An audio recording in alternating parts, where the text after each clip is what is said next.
আসসালামু আলাইকুম রহমতুল্লাহি ওয়া বারাকাতুহু। সবাই কেমন আছেন? আমার সকল ভাই বোনেরা, আশা করি সবাই ভালো আছেন।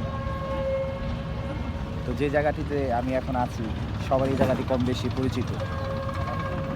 সবচেয়ে বড় কথা হলো এখানে সবাই কম বেশি এসেছে। এখন আমাদের বয়সে যারা আছে তারা এখন বিভিন্ন কাজে ব্যস্ত, লাইফ তৈরি করার কাজে ব্যস্ত। একটা সময় তারা নিয়মিত এখানে আসতো, সময় দিত, যে কাজটা আমি আপনারা করতাম। তো এখানে খুব একটা আসা হয় না। আজকে একটু সাধারণ ছুটির কারণে, দেশ নেত্রী সাবেক প্রধানমন্ত্রী বেগম খালেদা জিয়ার মৃত্যুবরণ করার কারণে আজকে আমাদের সাধারণ ছুটি উপলক্ষে আমি এখানে এসেছি। সেই আসার কারণে আমার সেই স্মৃতিগুলো মনে পড়ে যায়। আশা করি আপনাদেরও মনে পড়বে, কারণ এই জায়গাটা সেরকমই স্মৃতি মনে করার মতো।